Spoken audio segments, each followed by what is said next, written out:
Let's begin the homestead tour. I am here in Georgia on 5 acres of beautiful lands.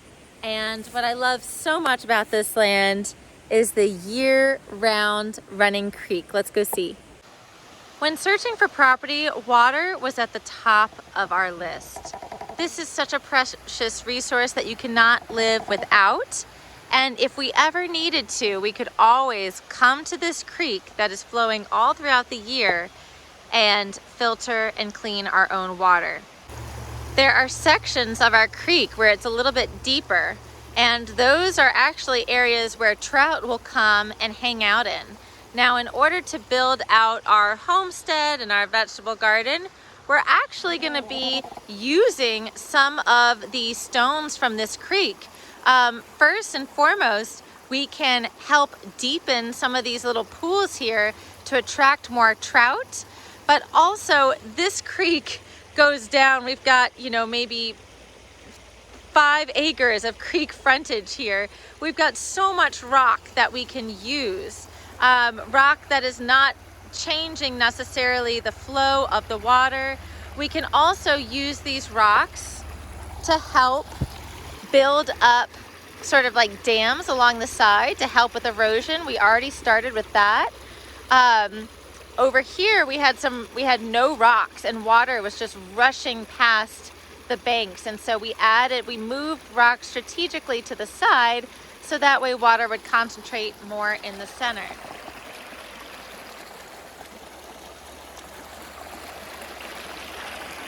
One of the other things I love about our property is that our only neighbor is a cow farmer.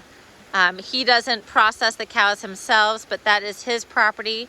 He has over 100 acres and he raises Black Angus cattle, and just seeing the cows there during the day and at night is just so beautiful. If you look at our property, you'll notice, maybe not so much here, but there's a pretty significant grade. It's really only flat in this area, and even if we look out further, it's pretty hilly. Here's just another angle of the grade. It's mostly flat in front of the house, and so we're interested in doing the vegetable garden in this area, not only because it's flat, but it's also closest to the house. We want our gardens to be easy access so that we're spending a lot of time in there to harvest, enjoy it, and then also be able to keep a good eye on it. Here's just another 360 view of our property. This is where we're going to put the vegetable garden, and then behind us is the majority of our acreage. With this property, we inherited this chicken coop and a couple of chickens. Honestly, we were really happy about that because the owners who bought our old homestead were really excited to have our chickens. We didn't want to travel with our chickens across state, and we were excited to have something initially set up. But there's many things about this coop that I do not like, and we are going to be building a new coop, and we've gotten a bunch of new chicks already and have expanded our flock. So the first thing that I don't like about this coop is the fact that I have to come in here to get these eggs, instead of just having a little latch on the back there where I could just open up.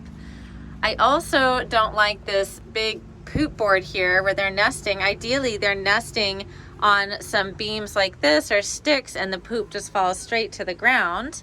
And then I also don't like that there's holes where predators can get in. So we're going to be changing up our coop quite significantly. We've had to come in with some smaller pieces around the corners to make sure it's predator proof, and so we will be building a new chicken coop here soon.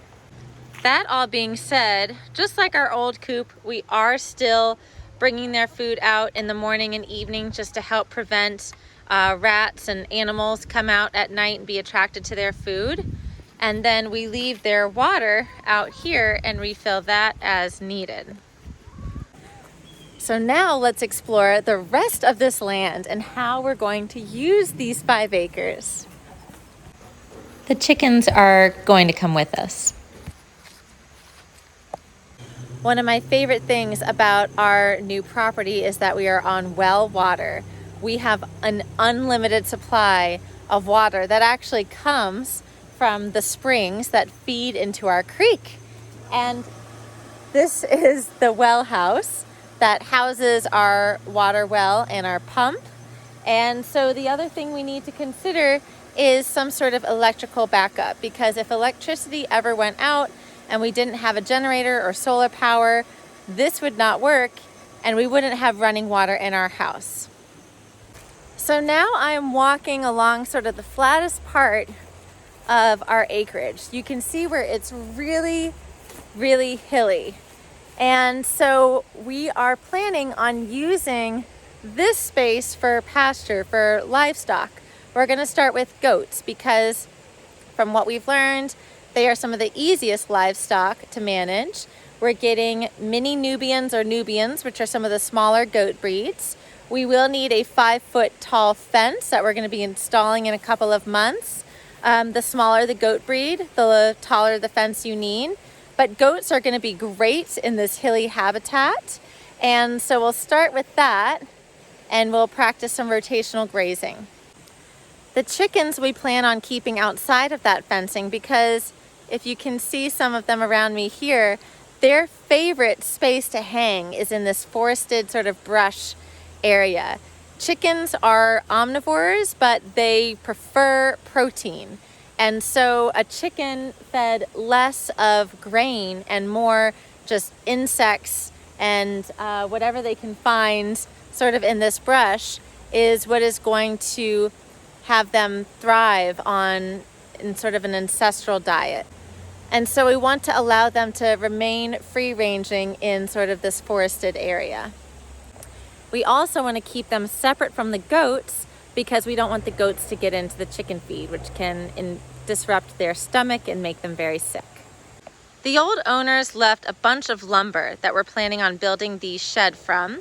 Right now there's probably a bunch of copperheads in there, but as soon as the temperatures drop, the copperheads are said to be so calm and dormant that you can literally pick them up. So we're waiting for those temperatures to drop. Soon we'll be starting to build that shed.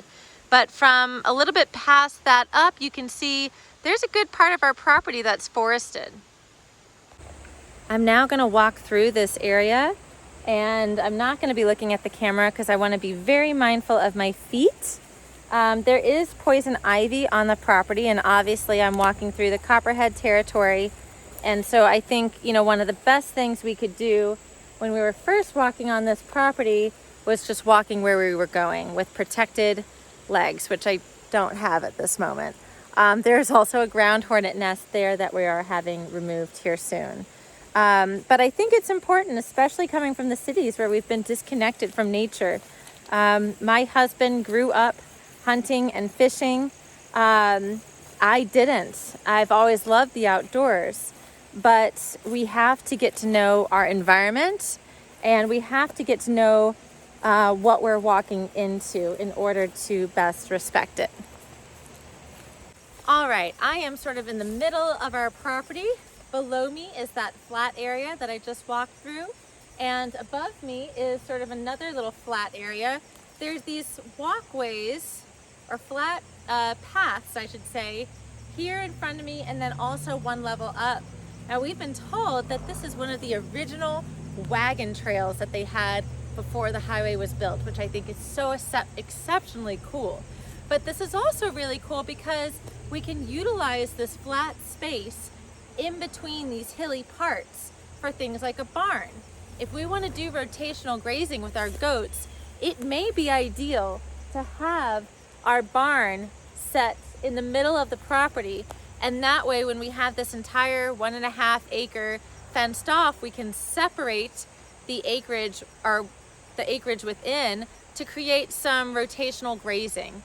The reason for that is because goats are very susceptible to parasites and sickness, and it gives the grass an opportunity to come back. Even if you don't have a lot of animals, they'll still walk and trample all over your grass, and so it's ideal to separate space so the area that they're not in can have time to regenerate and regenerate healthier, especially if the animals have pooped all over the land. Here is the top level of the property. It does go up a little bit more, but this is the original wagon trail. That seems to me it went all the way this way and then down into the forest over there. So there's that original wagon trail, and it appears that it split and came this way, but eventually reconnected, because this trail goes all the way down following that creek. So this is all important in getting to know your land. We wanted to use the majority of this space for livestock. We also want to be able to preserve the forest that is on our property and maintain the natives and help get rid of the invasive plants. And it's also important to sort of feel out this space, because we can strategize how we want to use this land and think about our goals. For example, we've got about 1.5 acres that's being fenced in for livestock. I'd also like to have bees. Bees like to be in an area that's not frequently disturbed. And so it's very possible that we're going to have our fence come up to sort of this top level here, and then this flat area could be carved out to place some beehives. So down by our house is actually where the old wagon trails began. Our driveway is the old wagon trail, and it came up here, and then it came all the way up here, and actually it looks like it kind of splits and goes down that way. But if you go up here, you can actually connect to the nearest road. Now, all of this space right here is a perfect example of where we could focus on forest preservation and maintaining our natives, and perhaps. So there's the old wagon trail, and that is just all sort of grassy area that we've cut down that we could always do wildflowers, and we could perhaps make our little beekeeping area over there as well. But we want that to be fairly flat. We don't want to have to mow around them too much as well. So this is sort of just like a space that we're going to be thinking about how we want to develop, probably last on our list. This was sort of our little gravel driveway that we recently had extended out this way. Originally, there was dirt that went up to kind of where you can see it on the house, and that was causing a problem inside the house for humidity, water, and so we needed to create the best possible drainage. So this was one of the most important tasks that we could do initially for the safety of preventing mold in our home. And so we came out and graded this area. We're still working on a formal border, but there is an infiltration column right over here that is connected to that spigot. So there's different movements of water here. There's water coming down that spout that travels through there and then comes out here. And then we graded this so that way the water would, instead of moving right next to our house when it rained, would move away from the house. And that is the initial homestead tour.